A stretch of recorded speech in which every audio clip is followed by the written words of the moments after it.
Bank Indonesia sebagai bank sentral di Indonesia memiliki peran yang sangat vital dalam menjaga kestabilan ekonomi negara. Peran utamanya yang paling dikenal oleh masyarakat adalah mencetak uang dan mengatur suku bunga. Namun sejatinya fungsi bank sentral jauh lebih luas. Bank Indonesia bertanggung jawab untuk menjaga stabilitas makroekonomi, termasuk mengendalikan inflasi, menjaga nilai tukar rupiah, serta memastikan kelancaran sistem pembayaran. Selain itu, Bank Indonesia juga memainkan peran penting dalam mendukung kebijakan.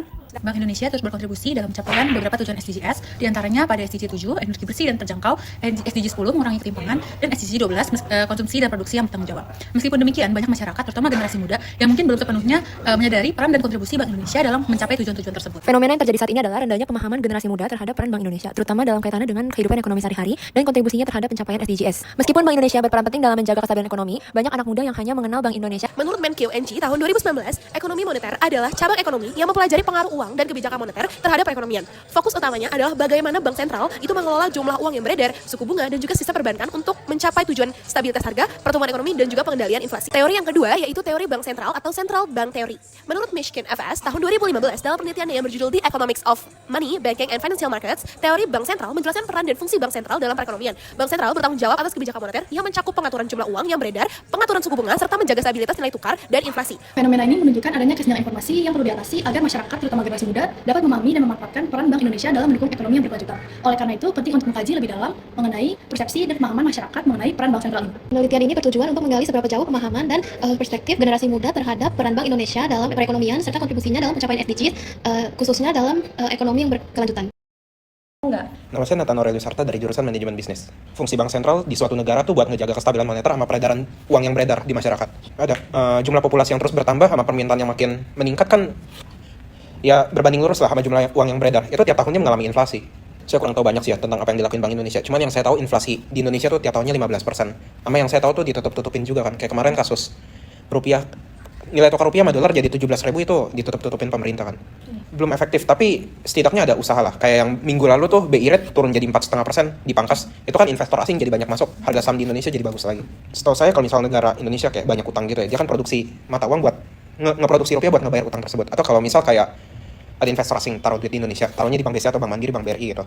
Itu kan yang tercatat di buku rekening sama jumlah uang yang beredar nggak sama tuh. Nanti kalau misal si investornya mau narik duit, ya si Bank Indonesia kudu cetak sesuai itu yang di buku rekening. Nggak cukup, itu Indonesia harus membatasi lah mata uang yang beredar buat ngejaga nilai tukarnya. Bagus lah, itu digitalisasi kan. Nggak begitu sih ya, itu kan Bank Indonesia cuma kayak rebates.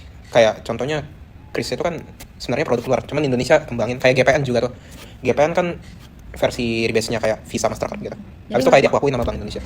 Sorry saya revisi, jawaban tadi tuh saya bukan ngerendahin Bank Indonesia sih, tapi Bank Indonesia tuh kayak apa ya, bukan barang dia tapi dia ngaku-ngakuin gitu loh. Okay. Kebetulan dia juga kan yang bikin regulasinya. Iya benar. Ya, jadi ya pengaruhnya di regulasinya sih, dia permudahin regulasi lah. Kayak QRIS bisa terkenal satu Indonesia karena jadi boleh nama Bank Indonesia. GPN, Kartu, BCA, BRI semua ada lambang GPN-nya ya karena dibolehin nama Bank Indonesia. Dia ngatur regulasinya. Bukan asli dari Indonesia, QRIS sendiri itu ya? Produk Indonesia tapi bukan terbitan Bank Indonesia itu. Buat ngurangin ketimpangan itu kan ini ya, harus ada pemerataan skill ya, kayak pemerataan pendidikan juga. Ya Indonesia masih kurang kan pendidikannya.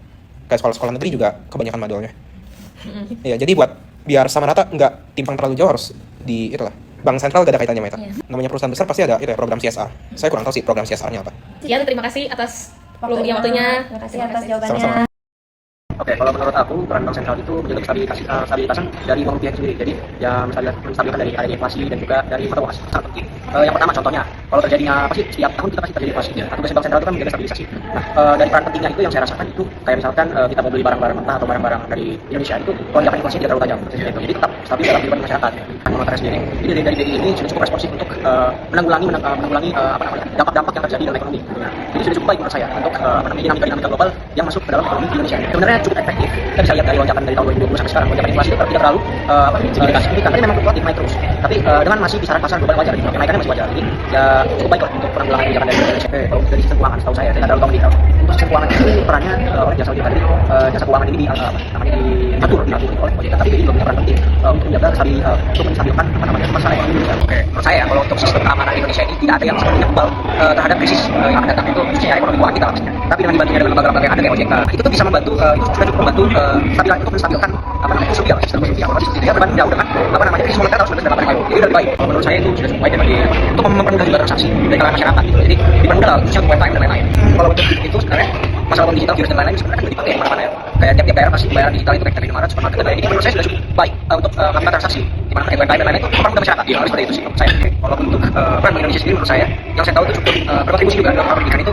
Mereka itu ada melakukan seminar-seminar tentang ekonomi, terus mengajarkan juga tentang keuangan, lalu juga membantu UMKM juga untuk apa namanya supaya lebih maju lah ya. Ya, supaya lebih maju. Lanjutan juga di pendidikan karena dari sisi pendidikan juga Ya, mahasiswa dan siswa juga bisa lebih teredukasi dengan baik ya. benar, pastinya ada. Cuman yang setahu saya, inisiatif yang dilakukan dari itu sendiri melalui penguatan bank syariah, lalu juga ada program, mereka memiliki program BI Mengajar dan juga bantuan-bantuan atau dari sektor informal, yaitu berupa digitalisasi pembayaran. Nah, itu merupakan contoh konkret inisiatif yang dilakukan oleh Bank Indonesia sendiri. Seperti itu yang saya tahu. Oke, begitu. Terima kasih atas kesempatan dan waktunya.